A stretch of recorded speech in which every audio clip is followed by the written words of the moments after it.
Olá, boa noite a todos. Meu nome é Elielson Moreira Ribeiro, sou palestrante e professor lá do Senac e a gente está começando aqui agora a nossa live com o tema liderança, baseando-se, no filme Coach Carter, Treino para a Vida. Peço a todos que estejam online aí que me dê um toque, me dê um sinal se vocês estão conseguindo me ouvir, tudo direitinho aí do outro lado, fazendo favor. Tudo tranquilo?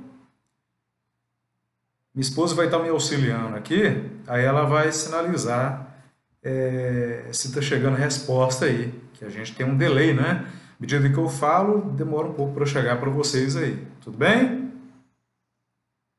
Estão conseguindo me ouvir? Olá? Ótimo! Então vamos lá, gente. É o seguinte, o tema de hoje é o tema liderança. É um assunto bem interessante, por quê? Porque nós estamos vendo nessas crises que estão acontecendo recentemente o quanto saber lidar com as situações abrangentes é importante. E a gente também trabalha com administração e esse tema ele é sempre colocado em foco. Então, para a gente começar, a gente vai aprender um pouquinho mais sobre o conceito de liderança. Okay? Primeiro, um dos conceitos mais conhecidos é que liderança é a arte de comandar pessoas, atraindo seguidores e influenciando de forma positiva mentalidades e comportamentos. Então vejam bem, a liderança ela é a arte tanto de comandar pessoas e de atrair ou influenciar também de forma positiva pessoas e seus comportamentos. Só que tem dentro desse conceito, eu gosto muito do conceito que é usado pelo Chavenato. Adalberto Chavenato é um grande professor e autor de vários livros voltados para a área de gestão e administração. Em seu livro de Administração Geral e Pública, não é? Ele diz o seguinte, meus amigos, que a liderança é essencial em todas as funções da administração. O administrador precisa conhecer a natureza humana e saber conduzir as pessoas, isto é, ele precisa liderar. Então vejam bem, a gente falou sobre um conceito interessante de liderança aí, não é? É essencial em todas as funções da administração. Vocês se lembram quais são as funções da administração? Meus alunos que estão assistindo aí, eles devem lembrar muito bem do PODC, não é verdade? Isso é um conceito básico de administração. O que é PODC, gente? Vocês sabem me dizer? Avisa aí, coloquem aí, dê um sinal aí pelo chat aí, para ver se vocês lembram o que significa o P de PODC. Vamos lá. O P de PODC é a primeira função da administração, que é planejar. O líder precisa lidar com emoções humanas na hora de planejar? Com certeza. O planejamento subentende-se que ele vai entender os objetivos, vai entender qual é o problema que tem que solucionar, vai encontrar uma forma mais atrativa para resolver esse problema, não é? E dentro da administração, nós temos diversas ferramentas para isso. A gente está aprendendo, inclusive, no curso de técnico de administração, que começou nas 2 turmas, agora, dia 9 de março, no Senac de Patinga, nós aprendemos que existe o 5W2H, tem o diagrama de Ishikawa, tem não uma ferramenta, mas um método que é o PDCA, e dentre várias outras ferramentas que a gente aprende aí, que a gente tem como utilizar para conseguir planejar de forma mais eficaz, mais assertiva, né, as nossas ações. E lidar com pessoas no planejamento é uma fase essencial do líder. Outro ponto também, organizar. O líder precisa saber organizar, claro. Tudo que ele planejou no primeiro momento, ele tem que saber realocar recursos humanos, recursos físicos, recursos materiais, seus recursos financeiros, colocar a pessoa certa no lugar certo, para que o seu planejamento seja eficaz, seja efetivo. Concorda? Então, nesse ponto também, na organização, a gente, claro, vai precisar muito de saber lidar com as emoções humanas. Outro ponto importante, outra função também de administração, que é dirigir, é onde que o líder e administrador, ele vai ter que, depois de organizar e colocar o planejamento em funcionamento, ele vai ter que controlar, dirigir as pessoas, liderar, né? Tanto pelo lado da gestão quanto pelo lado pela liderança também, principalmente lidando com os recursos humanos do projeto. É direcionar, delegar, fazer com que as coisas, o que foi planejado seja devidamente cumprido e, finalmente, a gente tem a última função da administração, que é controlar, onde que tudo aquilo que foi colocado, planejado, organizado e começou a ser dirigido durante o processo de execução, é necessário que seja muito bem controlado para saber se o que foi planejado está sendo devidamente cumprido, ok? Então, voltando ao tema de liderança, a gente vai falar um pouquinho sobre os tipos de líderes existentes. Vejam que ainda não entrei no filme, não é?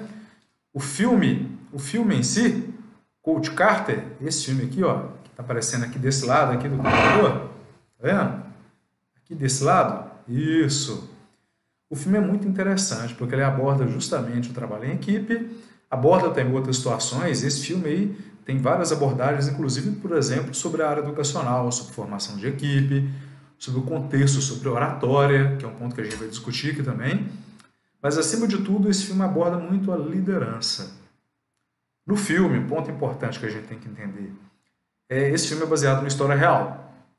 O Ken Carter, que é o personagem principal interpretado pelo Samuel Jackson, em 1999 ele assumiu uma equipe de basquete e dentro de 5 meses ele tinha que fazer a água virar vinho. Esse time de basquete, no ano anterior, ele tinha perdido, só tinha obtido só 4 vitórias. E aí, depois desse contexto, ele começou a ganhar. Ele estava um time muito derrotado, que não conseguia alcançar logo êxito, sucesso algum.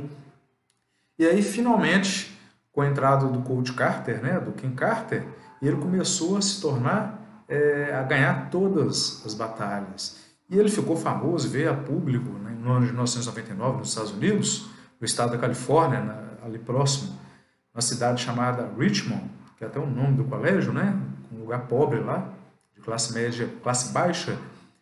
Ele ganhou uma certa polêmica porque ele decidiu suspendeu os jogos, mesmo o time tendo ganhado todos os jogos anteriores. E é disso que fala o filme. Eu não vou entrar em mais detalhes aqui e peço, por favor, quem está assistindo essa live, que entenda que vai ter muito spoiler sobre o filme aí. Então, meus amigos, quais são os tipos de líderes existentes? Bem, o primeiro tipo de líder que a gente pode salientar é o tipo de líder que a gente chama de líder autoritário. O que é um líder autoritário? É o líder que ele exerce a liderança pelo estilo da autocracia. É aquele que manda quem pode, obedece quem tem juízo. Todo mundo já ouviu falar essa frase, não é? Mas é o que define o líder autoritário. Algumas situações, pode ser que haja necessidade de ser autoritário. Não sei se você se lembra no início do filme, houve sim a necessidade de ser autoritário para conseguir impor respeito e fazer com que as coisas acontecessem. Em algumas empresas, por exemplo, onde há necessidade de se estabelecer um novo convívio, colocar a empresa no eixo, autoritarismo pode ser imposto. Mas aí a gente entra naquela questão da legitimidade do poder. Quando há legitimidade, ou seja, quando o cargo ele é legítimo, a autoridade pode ser imposta ali, mas quando não se tem essa legitimidade, a autoridade não vai fazer efeito nenhum. Que aí ocorre boicote, ocorre o que a gente chama, né? Nos navios lá aconteciam, por exemplo, quando o capitão era muito estúpido e não conseguia lidar com a situação, acontecia um motim. Então, o líder autoritário é um líder que não consegue se encaixar, ainda mais nos dias de hoje, onde há uma necessidade enorme, né? Desse fazer com que a equipe siga o líder, independente das circunstâncias. Outro tipo de líder é o líder indeciso. E o que é o líder indeciso? É o líder que ele não sabe o caminho que toma, ele não tem noção que rumo dirigir para determinadas situações, ele não sabe, acima de tudo, ele não sabe gerir conflito, gente. Deixa eu dar uma olhada aqui na live, ó. O Elton entrou aqui, o Kennedy, tudo bem com vocês? Tudo jóia? Tranquilo? É isso aí, turma. Podem entrar, podem sugerir, colocar algumas perguntas também, que a gente vai conversando enquanto eu ministro aqui o nosso bate-papo. O líder indeciso é aquele que não sabe gerir conflitos acima de tudo. Eles, às vezes, tentam ser um pouco democrático, mas como ele não tem aquela experiência, aquele know-how de como lidar em certas situações, ele se perde e a equipe deixa de ter confiança nesse líder. O problema desse líder, o ponto fraco maior dele, é que ele não gera nenhuma confiabilidade em sua equipe. Temos também o líder democrático. O que é o líder democrático? O líder democrático, meus amigos, é aquele líder que ele sempre divide as suas decisões com sua equipe. Se a gente analisar o contexto da liderança servidora, não é? Que é a liderança servidora é uma liderança voltada para servir os seus líderes, em que o líder ele não anda na frente, ele anda junto com seus liderados. A liderança democrática é o que a gente entende que é a liderança ideal. Só que tem um porém. A liderança democrática funciona desde que a equipe esteja inspirada pelo líder. Se, por exemplo, como o caso do filme lá, o Ken Carter, ele entra para assumir a equipe e nenhum deles respeita o líder, não existe liderança democrática. Ali, pelo contrário, é uma liderança inexistente, não é?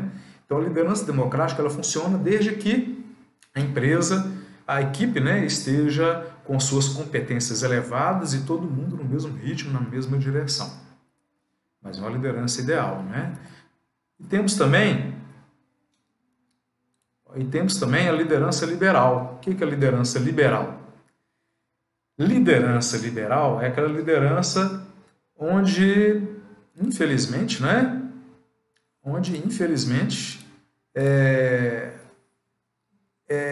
Tudo é liberado. Todos eles fazem o que querem, toda equipe, a equipe não ouve o líder, na verdade, ele libera que a equipe demande quais as decisões a serem tomadas. No filme a gente viu um técnico, né? Vocês viram esse técnico ali? A gente pode citar que um pouco liberal, mas nem tanto, né? O fato é que ele não tinha o controle da sua equipe. Mas, de certa forma, ele era condizente com o que a universidade tinha, o colégio, né? O colégio Richmond, ele tinha para a sua equipe de basquete. Deixe eles trabalharem lá. Se eles ganharem, tudo bem. Mas se eles não ganharem, aí a gente tem que resolver. Então, a equipe o equipe liberal acaba deixando a equipe totalmente dispersa, sem disciplina, sem controle. O líder liberal, ele simplesmente não lidera. E aí nós temos também o líder emergente. O líder emergente é o líder de situação. O que acontece com o líder emergente? É aquele líder que surge dentro de uma determinada situação específica, que tem início, meio e fim, e alguém tem que tomar as atitudes naquela situação. Por exemplo, agora com a expansão do Covid-19, a gente está percebendo que em várias cidades, em várias equipes, surgem líderes emergentes. Imagina, por exemplo, durante uma guerra, em vários filmes de guerra a gente consegue perceber isso também. Por exemplo, um filme interessante do Steven Spielberg, chamado O Resgate do Soldado Ryan, a gente percebia que o Tom Hanks era o líder, mas naquela situação, na vida real dele, ele era um professor de escola e faculdade, se eu não me engano. Só que ali, além da patente que lhe dava legitimidade ao cargo, ele também é um líder que surgiu diante daquelas circunstâncias para conseguir liderar a sua equipe. Esse líder emergente pode surgir em diversas situações, gente. Em sala de aula, por exemplo, nós utilizamos e trabalhamos isso o tempo todo. O Senac, por exemplo, trabalha com a questão de desenvolvimento de competências. Então, como é que a gente trabalha a liderança de nossos alunos? Tanto no curso técnico de administração, quanto nos cursos de técnico-enfermagem, técnico-informática e todos os cursos de MBA que nós temos, além dos cursos livres, nós o tempo todo colocamos para as equipes trabalharem, criamos equipes cada vez mais diferentes uma da outra, que um ponto importante que a gente tem que entender é que a gente não escolhe com quem trabalha no mundo real. Por que em sala de aula tem que ser assim, não é? Então, surgem líderes. Às vezes nós determinamos o líder no começo para que as pessoas criem responsabilidade. Mas dentro de alguns meses nós passamos a criar as equipes e surge um líder emergente automaticamente no meio deles. Por quê? O líder ele é entendido pela equipe como aquela pessoa que vai conseguir levar toda a equipe ao seu objetivo principal. E temos também o líder situacional, que é na situação que a gente se encontra, é o líder mais apropriado. O que é o líder situacional, meus amigos? O líder situacional é aquele líder que ele muda de acordo com a situação. Ou seja, ele tem uma das competências essenciais de qualquer líder, que é a flexibilidade. Por exemplo, Ken Carter, quando ele assumiu a equipe, deixa eu dar uma olhada na live aqui se tem alguém no chat comentando, né? É isso aí, Elton, você colocou que o que mais precisava para o time era esse autoritarismo. Se for o time do Cruzeiro, precisa mesmo, tá? Mas no time lá do filme também precisava do autoritarismo, ou seja, havia necessidade do autoritarismo naquele momento. Só que será que o autoritarismo funciona em todo instante? E naquele momento, por exemplo, quando a equipe começou a ganhar, ter suas vitórias, o autoritarismo funcionaria nessa hora? Ou aquela hora é a hora do líder motivacional entrar, que a gente pode encaixar-se ali, né? Esse tipo de líder aqui, ó, o líder emergente. Dentro da equipe também tinha um líder emergente. Já perceberam que todo clube, time de futebol, mesmo times de basquete, tem um líder dentro daquela situação lá? São líderes emergentes, né? Mas o líder máximo, que no caso a gente está comentando sobre o coach Carter, né? O técnico Carter, é um líder que de vez em quando ele era democrático. Dificilmente se vê ele como líder liberal, que o líder liberal é uma equipe que está acima do normal no quesito competência. Então ali não teria como funcionar, né? Ele às vezes também é um líder que a gente usa o termo do estilo laissez-faire, que é o líder liberal, mas é um líder que deixa a equipe trabalhar sozinha e acompanha de longe. O líder situacional é o líder ideal que a gente tem que se espelhar. E por isso no filme a gente vê um caso clássico de um líder situacional. Muita gente acha que o coach Carter é um líder autoritário, o tempo todo. Não é autoritário. Se fosse a equipe não conseguir desenvolver dentro dos 5 meses em que o filme se passa, não é? Conseguir alcançar os resultados, não. A autoridade é necessária para impor respeito, para resolver determinadas questões, para manter aquelas regras disciplinares que foram colocadas em determinado momento, mas se o líder não souber a hora certa de dosar, aquele líder não vai funcionar. Então, meus amigos, olha que interessante. Nos últimos anos a gente está ouvindo falar muito do tal do coach, né? O que é coach? Coach veio do termo de coach das carruagens, das diligências. Aquela pessoa que dirigia as diligências era chamada de coach, ou cocheiro. E qual é o significado do coach? O coach não é aquele que manda, é aquele que leva as pessoas a um determinado lugar. Ou seja, faz com que as pessoas atinjam seu determinado objetivo. Isso que a gente pode considerar que é um líder coach. O líder coach, ele é um líder situacional. Ele leva as pessoas a determinados objetivos e, mais do que tudo, ele entende o que se passa por dentro das pessoas. Ele se conhece e conhece seus liderados. E olha que interessante uma frase que eu coloquei mais adiante. Olha que interessante. E aqui o Jack Welch, que foi um dos CEOs mais admirados do mundo, ele dizia: no futuro, todos os líderes são coaches. Quem não desenvolver essa habilidade automaticamente será descartado pelo mercado. Ou seja, se você quer se tornar de verdade um líder, você tem que desenvolver todas essas competências que a gente vai tratar aqui agora. E aí a gente entra no outro tema do nosso debate aqui, da nossa live, que é quais são as competências de um líder eficaz no mundo de hoje. Ô Shirley, tudo bem? Eu vi que você está antenada aí, acabou de chegar a mensagem para mim. O Fábio está dizendo aqui, ó, que a liderança liberal parece que é do técnico anterior do time de basquete. Exatamente, Elton. Fábio, né? A liderança que o técnico desenvolvia era uma liderança liberal, mas ainda você viu que ele conta que ele tentava chamar os jogadores, tirar da rua, tirar das drogas, levar para a sala de aula, mas ainda assim ele meio que desistiu. E ficou feliz quando o técnico, Ken Carter, apareceu lá para oferecer para ele o cargo, né? Isso aí, Priscila, obrigado, completou show de bola, né?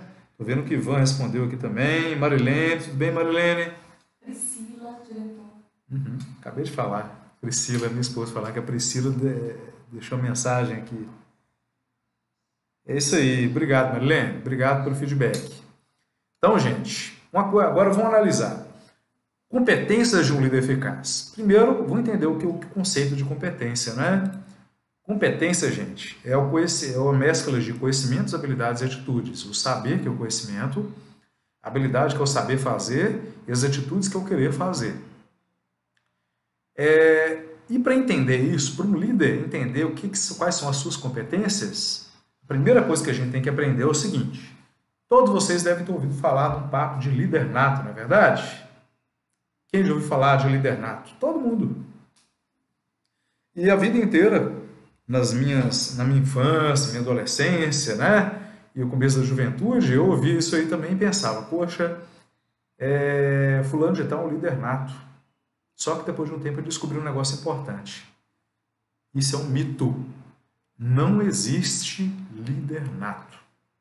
O que acontece é que alguns líderes, eles têm algumas competências voltadas para a liderança, e algumas competências acabam se salientando mais, né? Por exemplo, vamos pensar aqui, por exemplo, em alguém que tem uma facilidade enorme de oratória. A pessoa consegue falar, influenciar pessoas desde pequeno. Aí muita gente fala, aquele é um líder nato, mas ser um líder de verdade tem muitas outras competências que são necessárias para que ele consiga desenvolver um trabalho de liderança realmente eficaz. E diante disso, a gente tem que entender um ponto importante. As competências passam pelo entendimento do ser humano. E aí eu quero que vocês prestem bastante atenção no que eu vou explicar aqui. O que eu vou abordar aqui para vocês agora é uma coisa voltada para a neurociência, que é muito bacana, gente.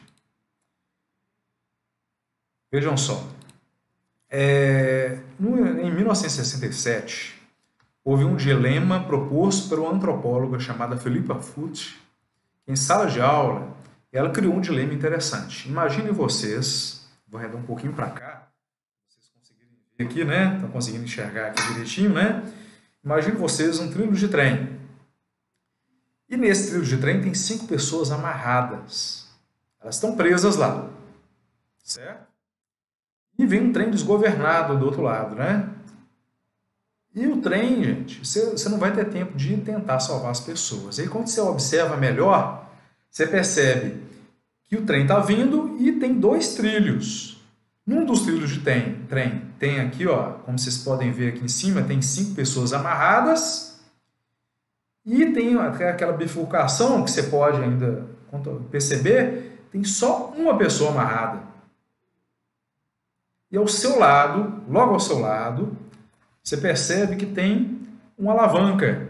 E nessa alavanca, lá, o trem, se você não fizer nada, o trem vai para o trilho 1, que é onde estão 5 pessoas amarradas. 5 pessoas presas no trem.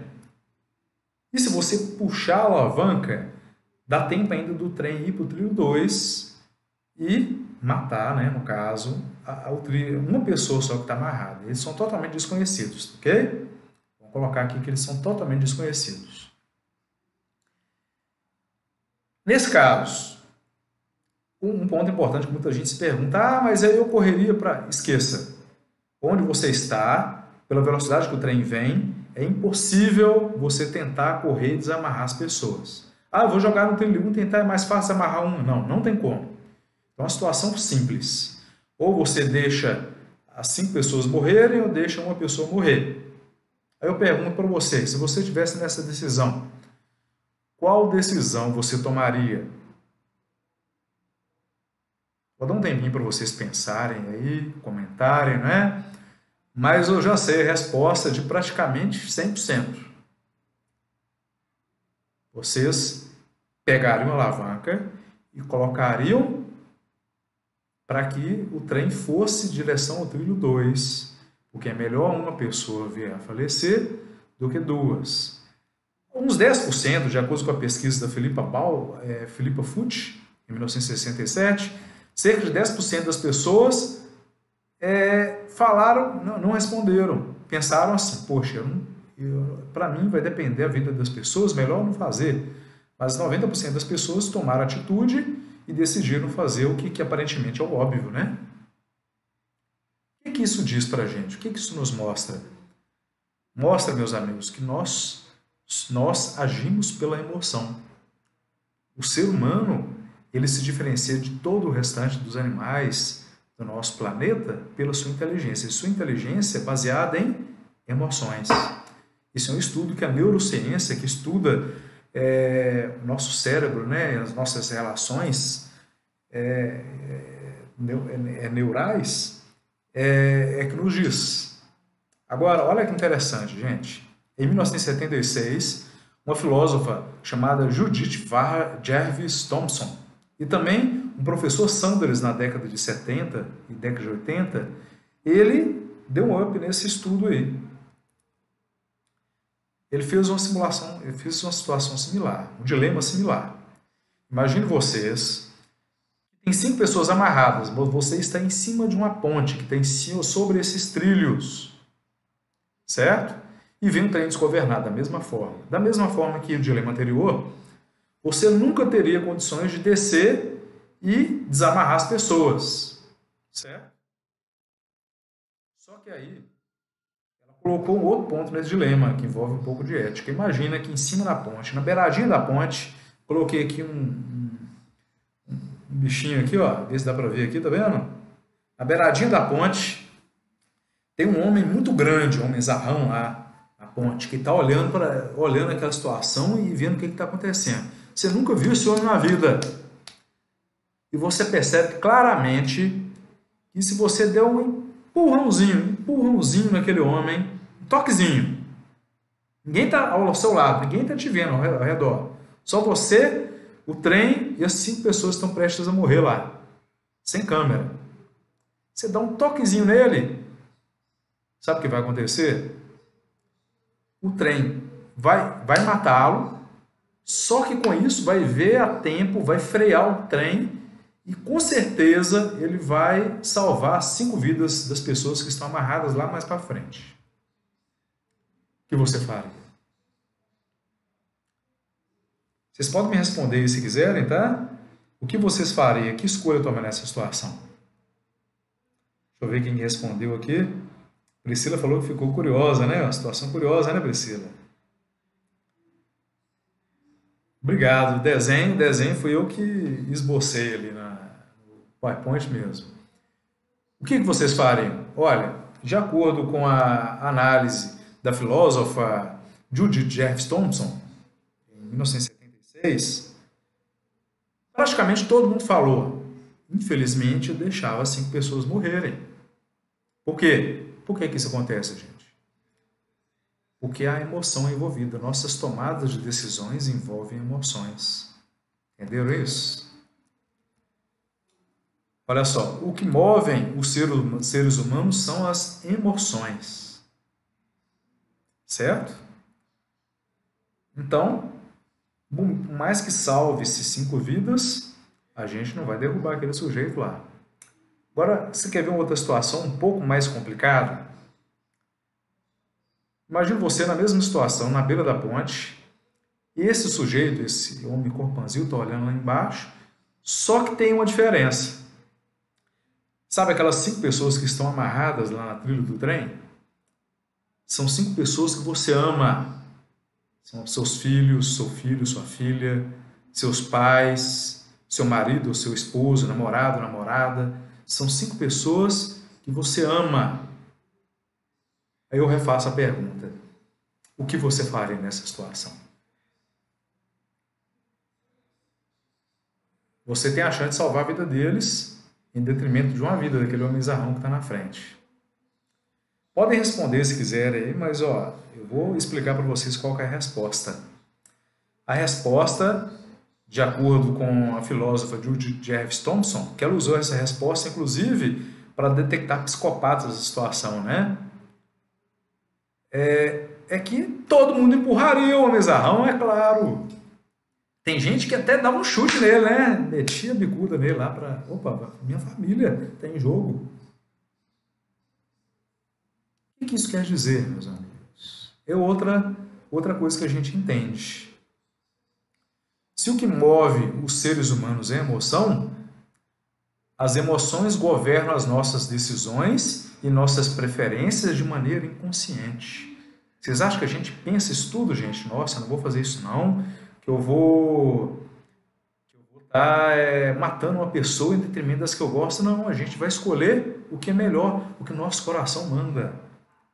A gente tem mania de falar que o nosso coração manda, né? Mas é errado. O nosso cérebro define como mais importante. Então, uma coisa que a gente tem que entender é o seguinte também. Há emoções mais importantes que a outra. Se um líder não entender isso, ele nunca vai conseguir ser um líder eficaz. Entenderam? Bacana, né?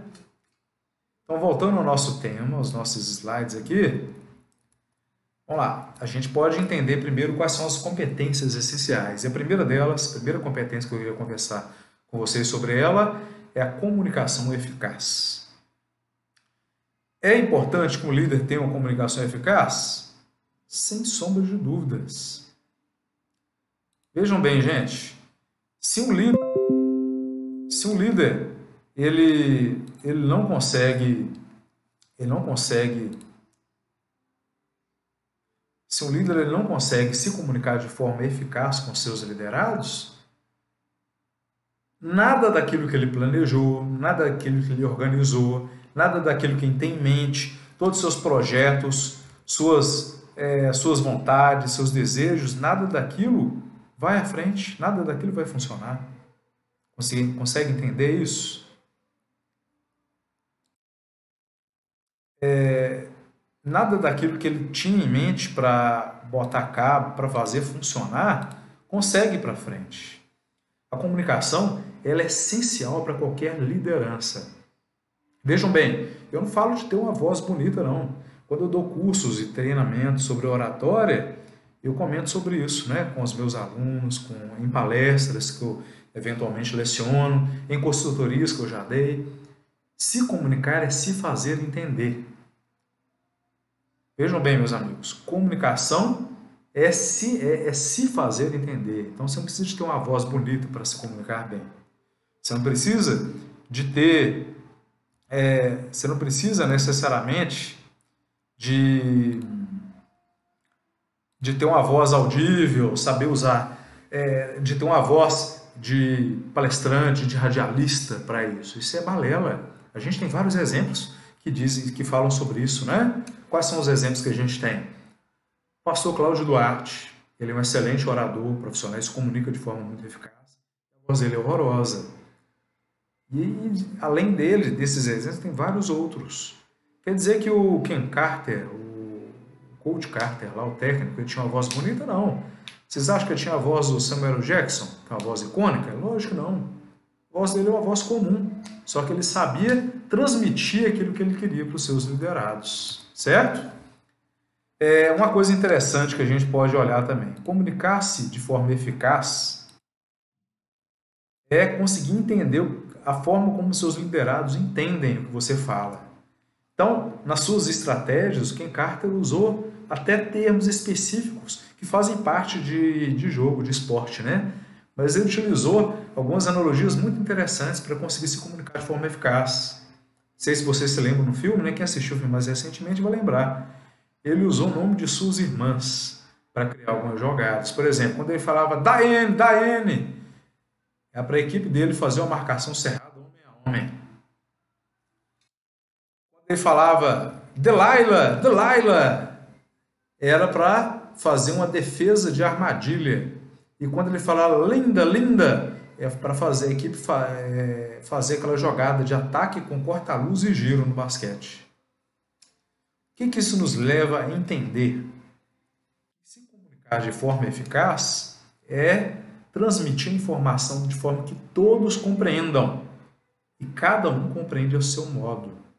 Então, entender como é a sua equipe, para quem você está falando, é essencial para isso.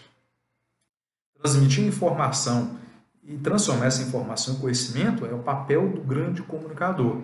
E o líder tem que aprender a fazer isso. Ah, mas oratória, eu não tenho boa oratória. Então, você deixa de ter uma das competências essenciais para qualquer líder no mundo. Podem procurar os líderes, se destacaram, todos eles sabem se comunicar de forma eficaz, de forma excelente. Ok? Outra competência essencial é inteligência emocional. Primeiro, vamos entender o que é inteligência emocional. Inteligência emocional, meus amigos, é a capacidade de entender e trabalhar as suas emoções e a emoção do próximo. É uma das 9 inteligências e a inteligência das mais importantes. Né? Tem muita gente que tem costume de falar, né? Ah, fulano de tal, um fulano ali é muito mais inteligente que o outro. Isso é um erro terrível. De acordo com estudiosos da área, há 9 tipos de inteligência já constatadas. Tem inteligência racional, inteligência lógica, tem inteligência musical, que eu, porventura, não tenho nenhuma inteligência musical. Tem inteligência espacial, que é aquela que te facilita, por exemplo, dirigir qualquer carro sem dificuldade de estacionamento, né? E temos também inteligência emocional. O que a inteligência emocional nos ensina? Ela nos ensina que saber entender a psique humana é essencial para que a gente consiga determinar como que a gente vai se comunicar com essa pessoa e como ela vai se comunicar conosco. Como que eu vou transmitir, como eu vou fazer com que as pessoas façam aquilo que eu desejo. Então, primeiro ponto interessante da inteligência emocional. O líder precisa de ter autoconhecimento. Se conhecer. Se o líder não souber seus limites, os seus pontos fortes, os seus pontos fracos, ele não vai a lugar nenhum. Quem seria de Ken Carter se, por exemplo, ele chegasse naquela equipe intransigente, indisciplinada, que cada um pensava de um jeito, queria impor sua vontade, né? Se ele não se conhecesse, se ele não tivesse certeza daquilo que ele estava fazendo, dos rumos que estava tomando, se ele não tentasse sempre aprender mais. Então, meus amigos, inteligência emocional pressupõe que você se conheça acima de tudo, de qualquer circunstância. Eu pergunto para vocês se conhecem de verdade? Outro ponto importante é conhecer sua equipe. Um líder eficaz de verdade, no quesito de inteligência emocional, ele busca entender como cada um membro de sua equipe funciona. Não sei se vocês perceberam, mas ali não mostrou no filme, mas com certeza o Ken Carter conversou com o técnico que estava até então e por trás do Ken Carter tinha toda a equipe. Lembram quando ele pediu para o Timo Cruz fazer vários suicídios? Suicídio, no caso, principalmente para quem não viu o filme, viu, gente? Não tem nada a ver de cometer suicídio, não. Suicídio é uma atividade do basquetebol em que a pessoa vai de uma linha até outra dentro da quadra, né, e toca a linha, vai e volta. E ele tinha que fazer uma quantidade absurda, se eu não me engano, 1.000 suicídios e 2.500 flexões dentro de uma semana lá, para ele voltar à equipe. Tinha um camarada lá atrás, anotando tudo, verificando se ele estava conseguindo bater. E antes disso, lá no filme não fala se essa equipe já existia na época, se ele trocou todo mundo, mas eu posso te dar certeza que o Ken Carter perguntou para o técnico anterior e para todos os outros membros da sua equipe quem que era cada um dos 15 jogadores que estavam participando lá. Ele já conhecia muito bem sua equipe. Ele continuou perescutando e conhecendo. Por que isso é importante, gente? Por que é importante saber e conhecer a equipe? Porque se eu não conhecer minha equipe, eu não vou saber me comunicar da forma correta, eu não vou conseguir lapidar os diamantes ou desenvolver cada membro da minha equipe de forma assertiva e nunca vou conseguir elaborar uma estratégia vencedora. E vejam bem, uma coisa muito importante, eu dou algumas palestras voltadas para esse tema, né, sobre elaborar criação de equipes vencedoras. Vejam bem, a gente só consegue que uma estratégia vencedora funcione se toda a minha equipe tiver um desenvolvimento, uma competência unânime. Então, primeiro, eu tenho que conhecer bem minha equipe, e eu tenho que lapidar os diamantes, eu tenho que pegar os pontos fracos da equipe, trabalhar com muita disciplina e foco, criar subterfúgios e planejamentos para que todos eles cheguem a um nível similar e cresçam, né? suprimindo os pontos fracos que a gente chama como pontos limitantes, né? Esse é assunto para outra live, outro bate-papo, e focando nos pontos fortes. E aí, quando eu desenvolver minha equipe, aí qualquer estratégia vencedora que eu quiser colocar, ela vai funcionar de verdade. Ok? Então, se eu não conhecer minha equipe, eu não tenho como seguir adiante. Então, eu tenho que conhecer o perfil da minha equipe também. Quem sabe em outro dia, outra palestra, eu falo sobre desenvolvimento de perfis de personalidade, que é um tema que eu uso muito em minhas aulas, sempre usei muito em meus trabalhos, em minhas consultorias e palestras, eu gosto de discorrer sobre esse tema, que tem a ver com neurolinguística, com técnicas de coach, né? E também com neurosemântica. Mas é um assunto para outro bate-papo. Outra competência excelente também, visão de futuro. Meus amigos, se o líder não tiver uma visão de futuro, não souber aonde que ele quer chegar, nem adianta começar. E no primeiro problema que aparecer, o que vai acontecer? Ele vai pedir para sair. Certo? Então, a visão de futuro ela é necessária para que ele saiba superar as adversidades. E aí a gente entra com outro conceito muito importante, que é um conceito que a gente chama de resiliência. Alguém já ouviu falar desse conceito, resiliência?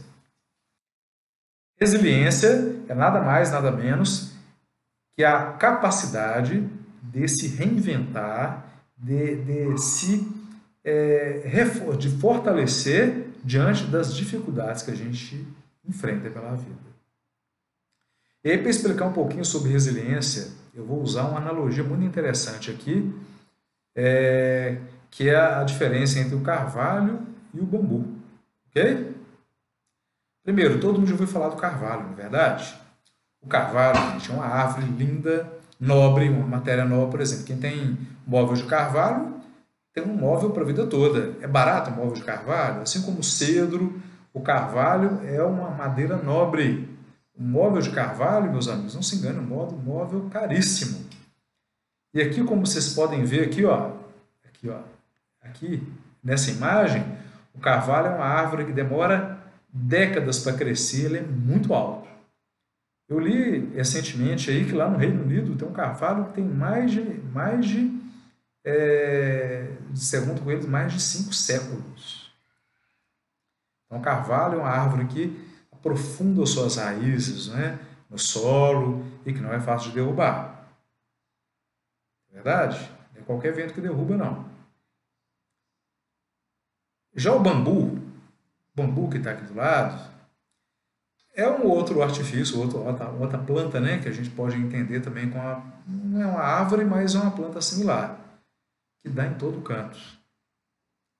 Bambu, gente, enquanto o carvalho para crescer frondoso, bonito, demora anos ou décadas, o bambu, em menos de um ano, em poucos meses, já está altão. Bambuzal é o que mais a gente tem por aí, não é? Vamos analisar os dois aqui para a gente entender. O que é melhor, ser um líder como carvalho ou ser um líder como bambu?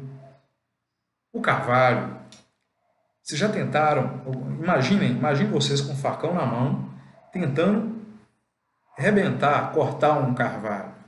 Vocês vão bater o cabo, vai bater o facão, mas vocês vão conseguir dar uma descascadinha nele.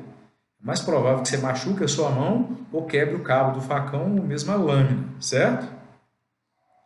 Agora, bambu.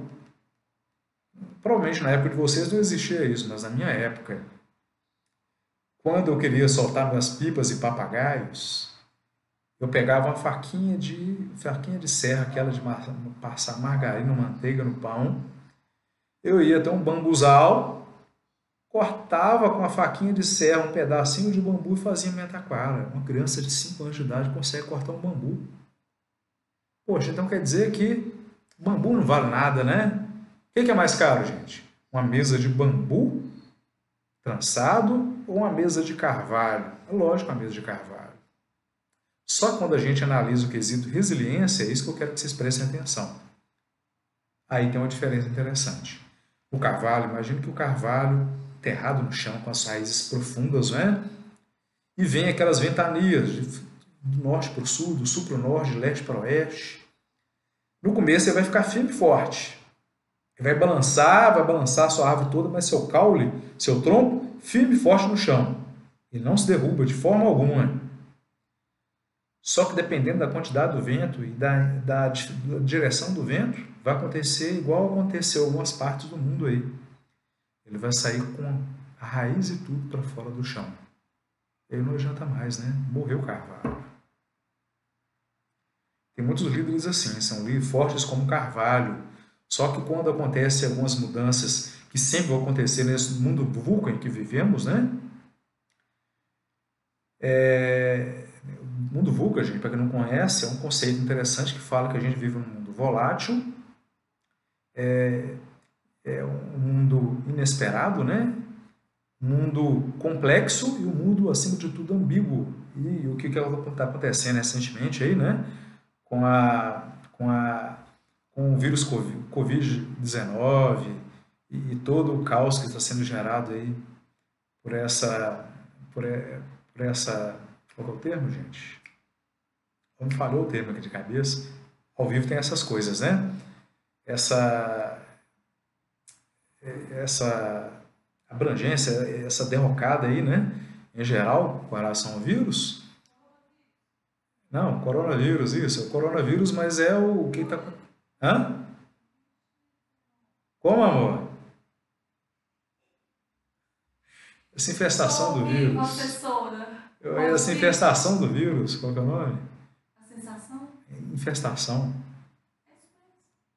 O que aconteceu com a questão do vírus aí está deixando muitos líderes em polvorosa. Por quê? Porque eles são como carvalhos. Então, na primeira coisa muito forte, ou seja, no primeiro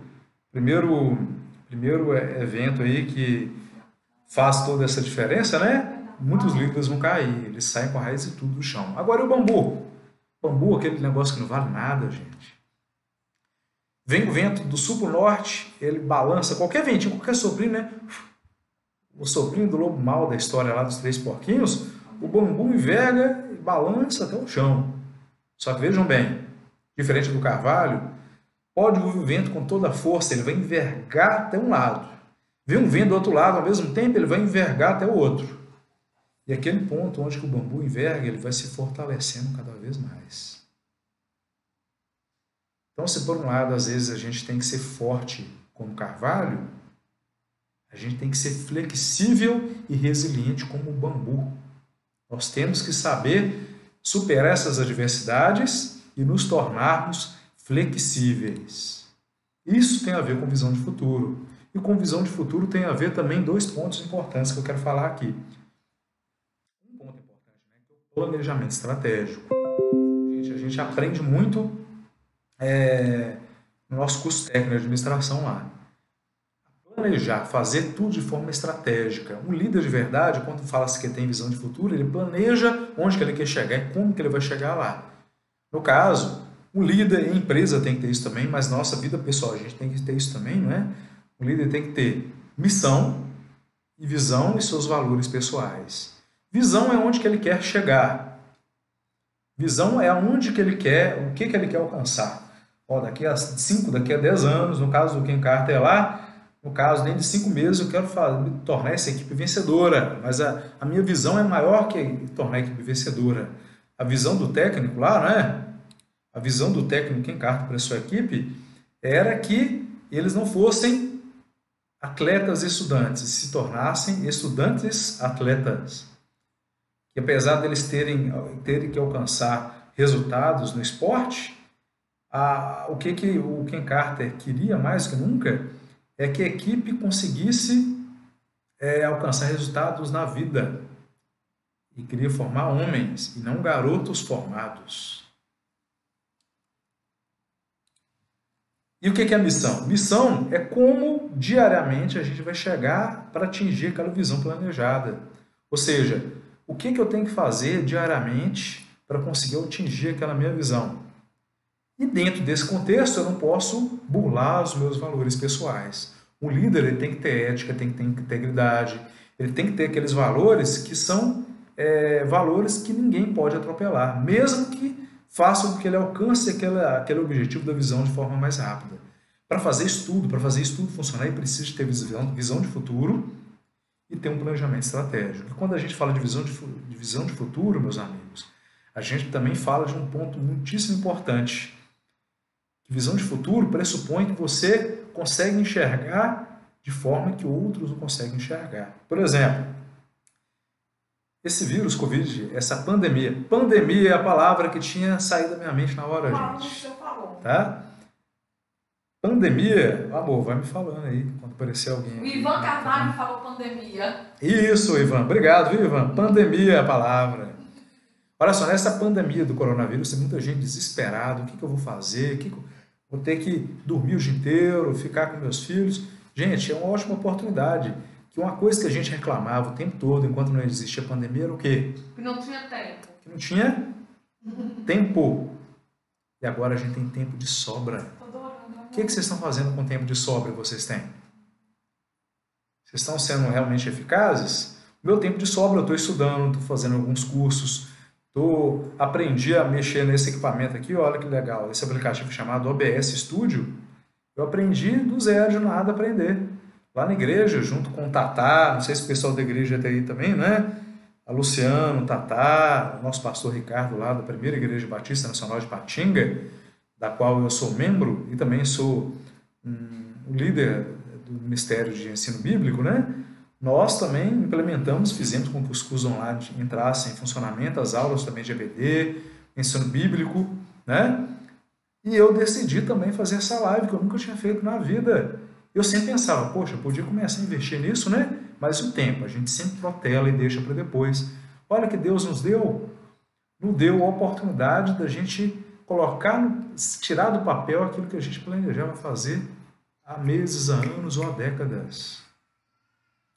E visão de futuro é isso. Veja o lado bom das circunstâncias. O que você pode fazer com o tempo que você tem?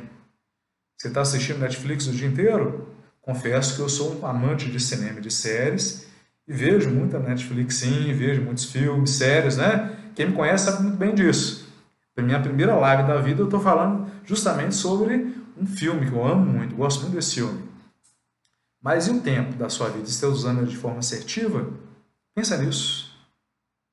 Se você quer ser o líder, você vai pensar o que você faz com o que acontece. Você pode ver os problemas como o fim do mundo ou pode enxergar como oportunidades. O líder de verdade, ele tem essa visão de futuro. Outro ponto também, foco e disciplina. De nada adianta, meus amigos, o líder planejar-se, cuidar, se conhecer o próximo, mas não ter foco e disciplina para atingir aquilo que ele planejou. Dentro como eu tinha comentado antes, né, do PODC, das funções da administração, tem o planejamento, tem a organização, mas tem a direção também e o controle.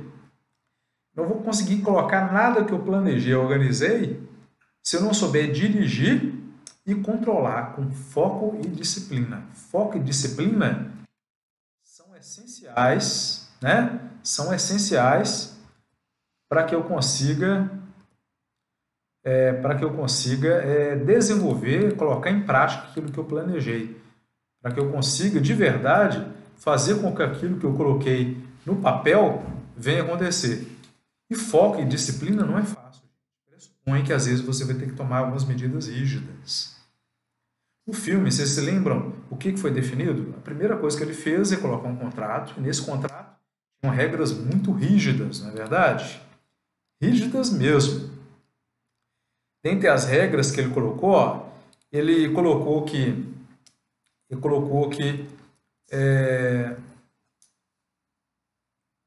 todos os atletas tinham que assistir a aula e sentar-se à frente. Eles tinham que ter a média de notas de 2,3, que a gente lá nos Estados Unidos utiliza o C+, né? Porque ele entendia que os alunos, eles tinham que ser, antes de ser atletas, eles eram alunos. Nos Estados Unidos, para quem não entende esse contexto, tá?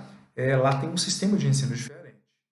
Então, a forma de você entrar na faculdade, a faculdade lá é muito cara. Então, você pode conseguir uma bolsa escolar com suas notas, sua média escolar, ou eles incentivam os esportes também, né? Então, tem muitos esportes famosos lá, assim como basquete, tem futebol americano, tem beisebol, tem também luta greco-romana, dentre outras, né? Então, para um atleta que trabalha no time da escola, do colégio, tendo uma nota de 2,3, o que a gente conhece lá como C+, é o suficiente para ele conseguir uma bolsa escolar. Então ele colocou isso também no contrato. E colocou também no contrato as normas de vestuário, que antes, para se apresentarem lá nos jogos, né, eles tinham que estar trajados com terno e gravata. E os alunos aí, você sabe muito bem, né? Se tiver algum aluno antigo de uma classe anterior minha aí, sabe muito bem.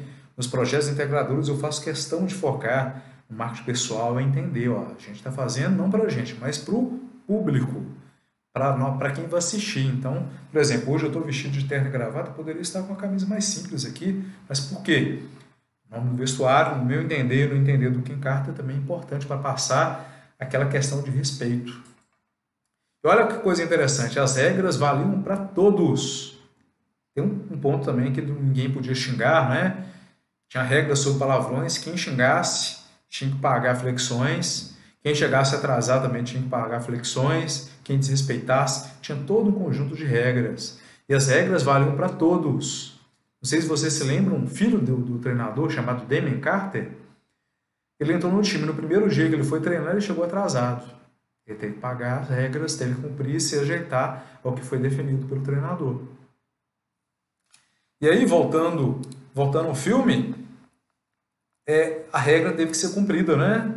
E teve aquele momento pelo qual, inclusive, o treinador ficou famoso nos Estados Unidos em 99, não é? 1999, e ele impôs a regra. Como os jogadores, depois de ganhar a primeira parte lá, chegar a ganhar um troféu, né?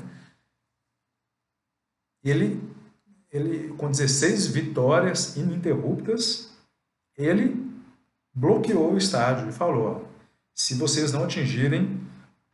Gente, um minutinho só para beber um gole d'água aqui, tá? Se todos os jogadores não estiverem com a nota de 2,3, a gente não vai continuar. Ele colocou um cadeado lá e cancelou até os jogos. Nisso ele se manteve até o último instante. Ele não voltou atrás. Se vocês perceberem bem, ele foi até as últimas instâncias. Inclusive falou, olha, na reunião de pais e do conselho da escola, né? 6 conselheiros lá, votaram até de forma desfavorável. Ele falou antes, quando ele teve a palavra de deixa lá, indo contra os pais. Detalhe, eles queriam bem para os filhos desses pais, mas os pais entendiam que os filhos tinham que jogar.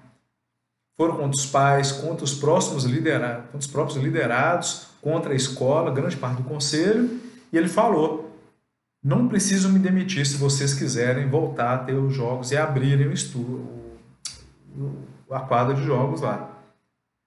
Eu me demito se isso acontecer. Então, ele teve foco e disciplina para seguir à risca aquilo que tinha colocado para ser feito. Então, de nada adianta planejamento se não tiver foco e disciplina. Outro ponto importantíssimo também é a questão da confiabilidade. Por que confiabilidade, gente?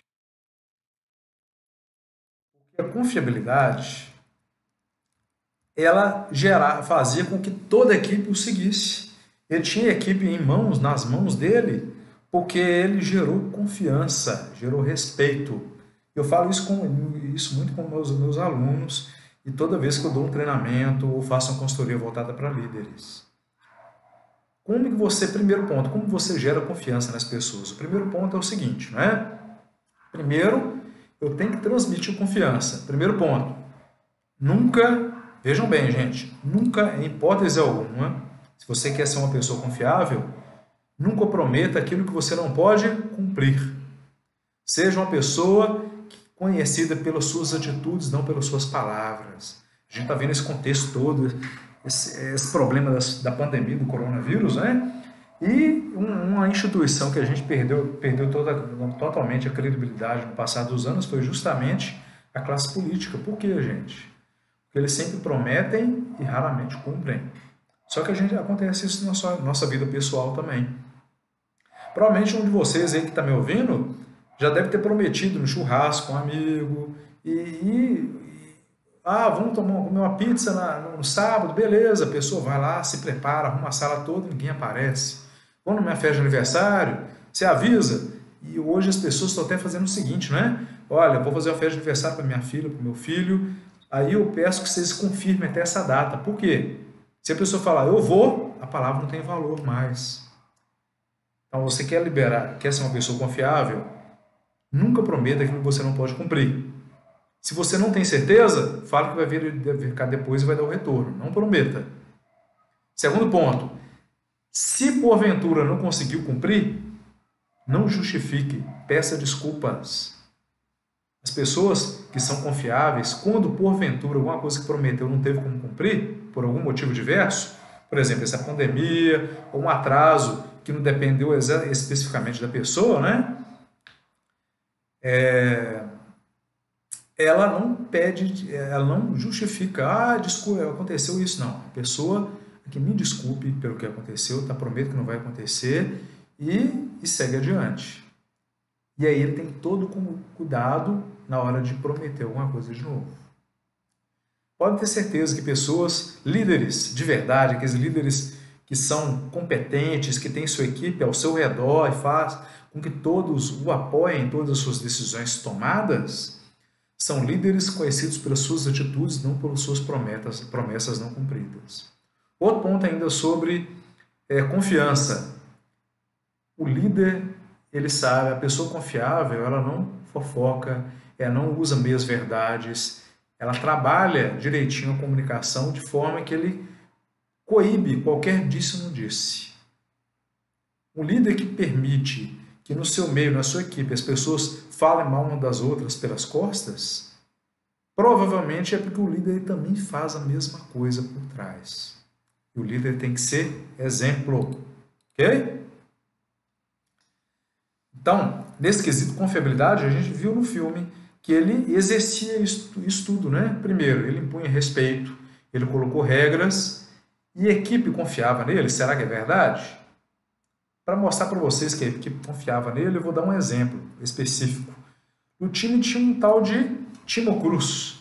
Existe realmente, de verdade, viu, gente? Esse personagem realmente uma personalidade viva.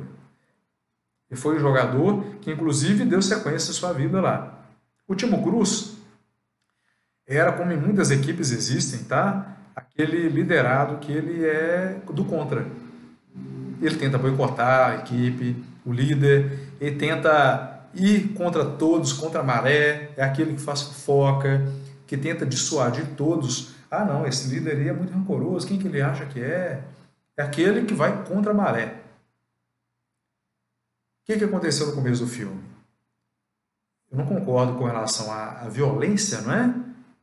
A violência no quesito como uma ação para resolver determinadas circunstâncias, a gente não precisa usar violência para isso, mas logo no começo, quando ele tentou se rebelar, o técnico ele impôs a sua vontade, o seu respeito de forma assertiva, tanto é que ele saiu e falou que se alguém mais quiser sair, a porta da rua é serventia da casa, até sair mais alguns e o pessoal ficou assustado. Poxa, os melhores pontuadores saíram. O que aconteceu logo à frente, gente? Além do Timo Cruz ver o time desenvolvendo e voltar para o time, aconteceu uma história muito triste, de verdade, que aconteceu, né?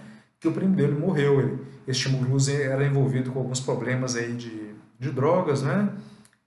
E o Timo Cruz, ele entrou para esse mundo das drogas, mesmo jogando, e de repente o primo dele veio a falecer, assassinado nas mãos dele. O Timo Cruz ficou assustado. Poxa, deve ter levado, no filme não mostra, foi para o hospital com o primo dele, tudo. Viu o primo dele morrer, não é? Nas mãos dele.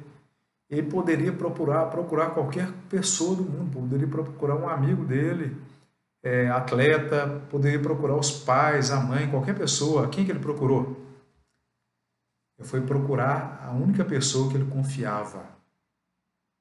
Por que ele confiava tanto no técnico Ken Carter? Porque ele era duro, firme em todas as suas convicções? Porque o Ken Carter, ele nunca prometia o que não consegue cumprir, seja para o bem, não, nunca prometia se ele não conseguisse cumprir, fosse para o bem ou para o mal. ele estava ganhando de forma ininterrupta. Mesmo assim, como o pessoal não cumpriu o que estava acordado, né? Ele foi lá e trancou e falou, não vai ter aula enquanto todos não conseguirem. Ele não é uma pessoa de dar justificativa. Se perder, perdeu. Se não perder, não perdeu. Não tem meios termos. E ele não permitia que as pessoas se desrespeitassem dentro da sua equipe. Tem uma frase lá sobre nigger, né? Nigger, em inglês lá, significa gente que entende como negão. Aqui, às vezes, a gente usa esse termo pejorativo, que também é ruim, não é? Mas lá nos Estados Unidos ele tem uma força muito pior, um contexto muito maior. Porque o termo nigger era usado para depreciar as pessoas afrodescendentes nos Estados Unidos, que teve um embate muito grande, né? Tanto aqui no Brasil como em todo lugar do mundo, né? Na questão da escravidão. Então, ele percebia as pessoas usando esse termo dentro do filme e ele batia de frente, não aceitava aquilo. E vocês têm que me respeitar. Você tem que se respeitar. Que o personagem, o Orm lá, que falava também, usava o termo o tempo todo, negão, ele era negro. Vejam bem como é que é a situação. Então, ele gerou essa confiabilidade na sua equipe. Então, o líder, como ele entende que a confiabilidade é essencial para a sua equipe, ele faz com que toda a sua equipe confie nele plenamente.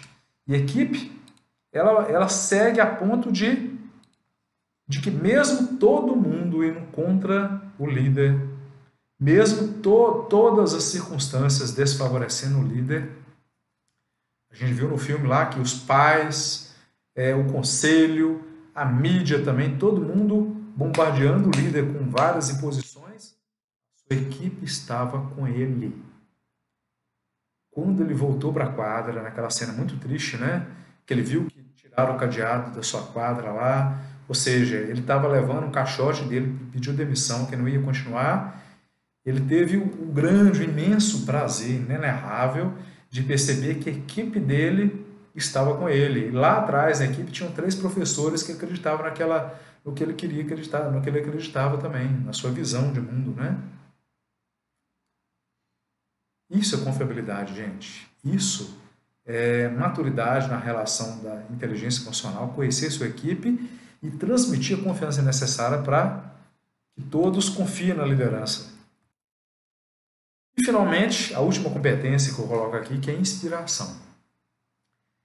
Um líder, ele precisa de inspirar. E para inspirar, ele precisa ser o exemplo. O que quer dizer isso, gente?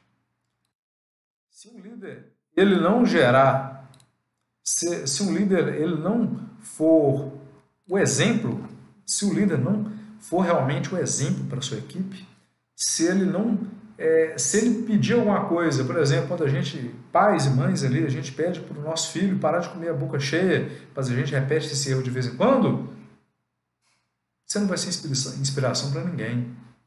Desde o começo do filme, a gente viu lá que o Kim Carter ele foi o maior pontuador no ano de 1972, tinha até o nome dele lá, né? Uma flâmula lá na quadra do Colégio Richmond, dos Richmond Oilers.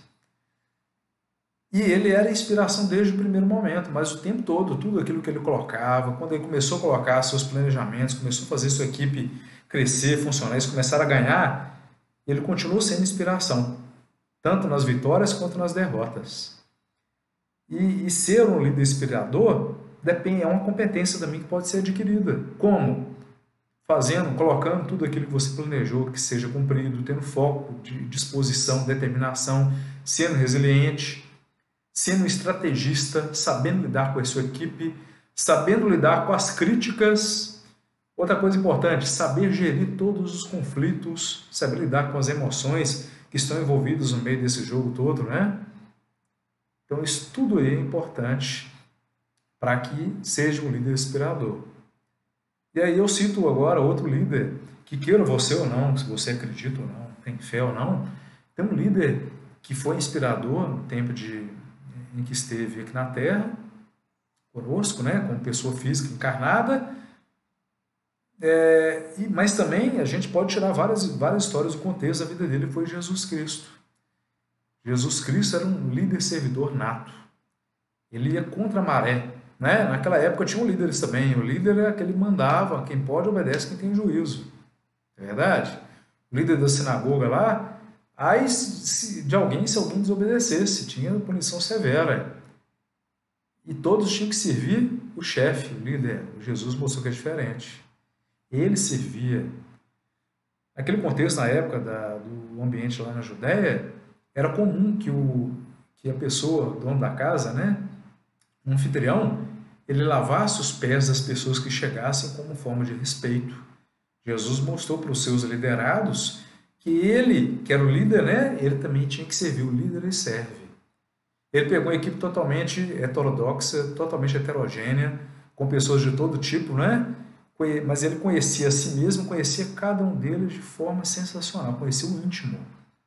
Então ele pegou um pescador, pegou um cobrador de impostos, ele trabalhou com uma pessoa que tinha uma inteligência emocional maior, que era João, mas tinha dificuldade de lidar com pessoas e com autoridade, que era Pedro. Tinha Simão Zelote, que pertencia aos Zelotes, que era uma facção, não era uma facção, é uma comunidade judaica lá que era bem radical, né? Que eles acreditavam que tinham que pegar em armas, e transformou em 3 anos só. Ele fez com que a equipe levasse o nome dele a todos os cantos do mundo, e mesmo para quem não acredita, quem é ateu, sabe da importância que Jesus Cristo tem como líder no mundo todo, né? Outra coisa importante, que é inspiradora no líder, que Jesus também consegue nos mostrar. Ele buscava o amor e não a guerra. Ele buscava formar não guerreiros, ele buscava formar discípulos. Então, o líder inspirador, ele faz com que as pessoas não só o sigam, mas com que elas queiram também se tornar líderes. Então, um verdadeiro líder inspirador, sabe o que ele faz, gente? Ele cria pessoas para que quando ele crescer e sair daquela função, as pessoas consigam exercer aquele poder de influência e inspirador que ele fez antes. Bacana, gente? Para encerrar, gente, eu tenho várias coisas que eu posso dizer, várias frases famosas. Deixa eu dar uma olhada na live aqui, se alguém mandou uma mensagem, né? Que colocou, né? Ele tinha que agir, a Mônica Fonseca, ele tinha que agir com o filho igual aos outros, para não perder a liderança e o respeito. Exatamente, Mônica. Isso que era essencial, né? Ele tinha que saber agir da forma mais correta para conseguir impor respeito. Aqui eu vi outra também que Jaqueline, minha esposa, o líder também lidera pelo exemplo, com certeza. E aqui, ó, a Aline, né, colocou aqui, ó, ele é o maior líder, Jesus Cristo também, pelas minhas convicções, é o maior líder de todos os tempos. Obrigado, Mônica, pelo feedback, tá? A gente tá quase encerrando, viu, gente? Mas é esse que é o ponto que eu quero chegar. Ser líder não é fácil.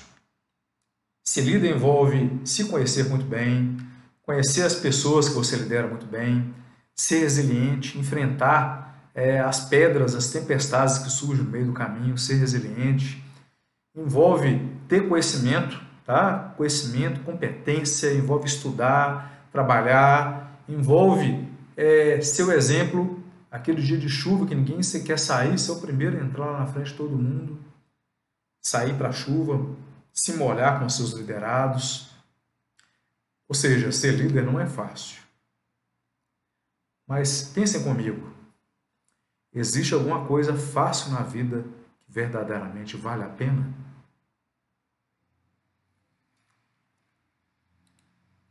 Vou deixar com vocês ainda uma frase, tá, gente?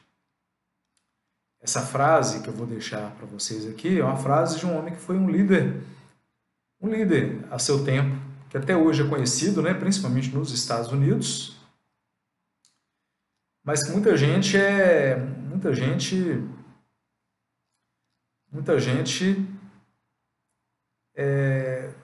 ainda não entende o que ele disse aqui. E é uma coisa que a gente tem que levar em consideração antes do que nunca, para que a gente consiga... Aí, gente, deixa eu só dar uma olhada no comentário. Resiliência nesse momento é tudo. Isso, minha esposa comentou, né? Você também disse, né, Fábio? que não trocaria aquela equipe por nenhuma outra. Ah, no caso, você está falando da equipe de Jesus, né? Ah, você está falando da equipe de Carter. Isso, exatamente também. Só que a equipe dele tinha falhas, né? Só que ele foi um líder inspirador. Agora, olha o que diz Abraham Lincoln. A maior habilidade de um líder é identificar aptidões e desenvolver competências extraordinárias em pessoas comuns.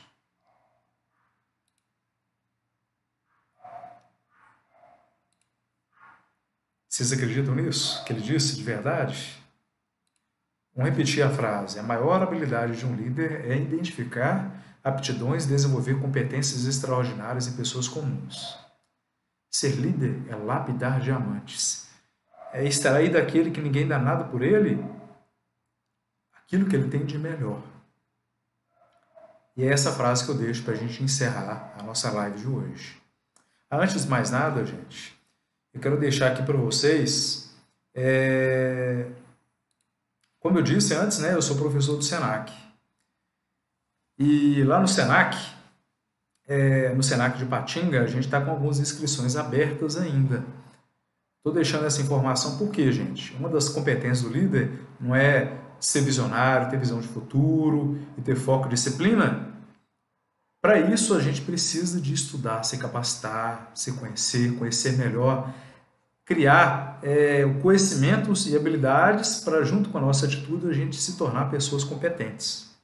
Então, o que eu tenho para dizer? Lá no Senac, as inscrições estão abertas ainda, tá? Apesar desse período de recesso aí, algumas aulas estão suspensas até segunda ordem, mas vocês podem entrar em contato pelo número 3801-1200, repetindo, 3801-1200, tanto por telefone quanto por WhatsApp, lembrando que é DDD 31, tá, de Patinga, e podem pedir informações sobre os cursos que a gente tem. Até então temos ainda vagas, matrículas abertas ainda para as turmas que começaram há pouco tempo, de técnico em administração e de técnico em enfermagem, para a turma de técnico em informática, que ainda está com inscrições abertas, e para os cursos MBA, que a gente tem MBA em Gestão Estratégica de Pessoas, Gestão Financeira e Controladoria. Temos também o curso de o MBA em Perícia, Auditoria e Perícia Contábil, e também para o segundo semestre um curso de Gestão de Projetos. Luiz Fernando entrou aí. Quê?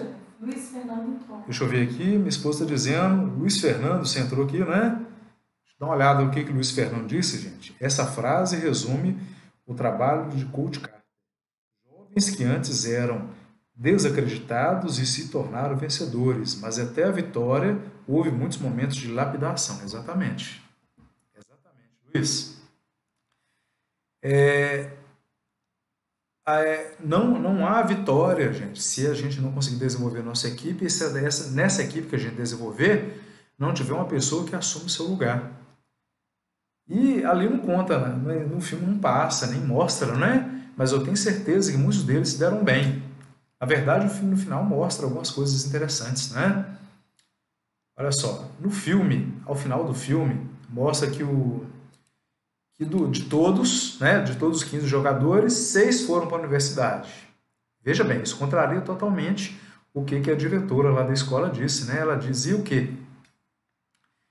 Que quase ninguém conseguia se formar, só 50% se formavam. E provavelmente ninguém do time de basquete ia conseguir nada.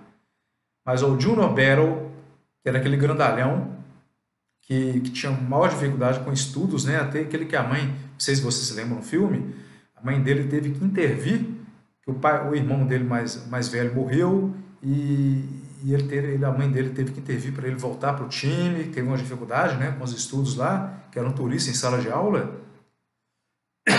Vejam bem, ele foi para a Universidade de San José com bolsa integral. Jason Lyle foi interpretado lá pelo Channing Tatum, né, aquele branquinho lá do time de basquete. Ele foi para a Universidade de San Diego e se formou em administração empresarial. O Timo Cruz, que é aquele mais difícil, né? que perdeu o primo, que vivia envolvido com drogas também.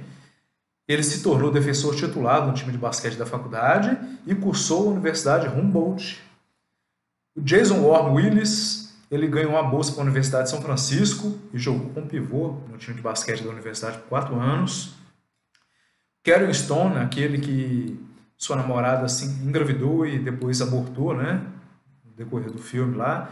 Ele cursou a Universidade de Sacramento e recebeu o diploma de comunicações.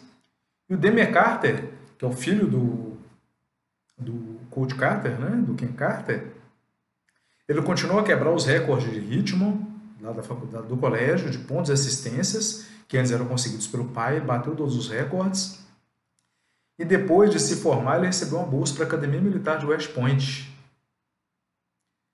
E aí, gente, a gente percebe, né, que todo aquele trabalho de 5 meses, vejam bem, o trabalho todo do filme demanda 5 meses, né, que foi a temporada do filme lá, que no final o time até perdeu, mas ele se perdeu no jogo, ele ganhou na vida de verdade, né? Em todo o filme, a gente percebeu que o propósito do Coach Carter funcionou.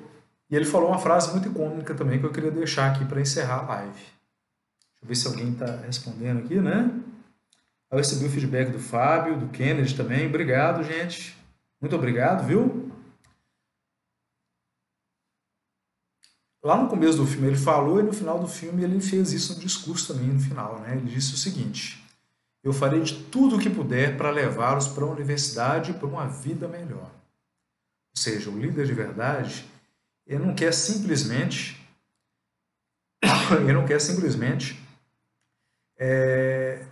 atingir os objetivos pessoais e bater as metas. O líder de verdade, aquele líder assertivo e eficaz, ele tem a visão do que quer para os seus. Ele faz com que todos entendam aquilo ali e inspire todos a terem uma vida melhor. Gente, muitíssimo obrigado a todos pela presença, pela participação. Esse vídeo, daqui a um tempo eu vou colocar ele também no YouTube, tá? O YouTube demora um pouco para processar. Agradeço a presença de todos, a Priscila, que esteve presente, a Mônica, a Shirley, todos os meus alunos que participaram ativamente, tá? Minha esposa, por estar aqui presente, o Ellison, todos aqueles que participaram, gente, não dá para citar todos, em muita gente, né? A Aline, Juliana também, ó. Juliana participou também, todos aqueles que tiveram essa oportunidade de compartilhar comigo essa experiência nova que eu também estou tendo, mas de aprender um pouquinho mais sobre liderança, né? Analisando esse filme fantástico, foi o filme Coach Carter, Treino para a Vida. Eu espero que vocês cresçam comigo, aproveitem a oportunidade para crescer. Luiz também, estou lembrando aqui, muito obrigado, viu, Luiz, por participar aqui desse evento conosco aqui. Peço que compartilhem esse vídeo, assinem o meu canal, se inscrevam, tá? Mas acima de tudo, ó, tenham perseverança. Acreditem que há um Deus muito maior que sabe de todos os nossos problemas, cuida de nossos anseios, sabe de nossas ansiedades e que é por nós. A gente está passando por essa fase aí, essa fase complicada, mas todos aqueles que se superarem vão sair dessa fase com muito mais força, resiliência e mais competência. Gente, um grande abraço a todos, fiquem todos com Deus e até a próxima oportunidade. Valeu!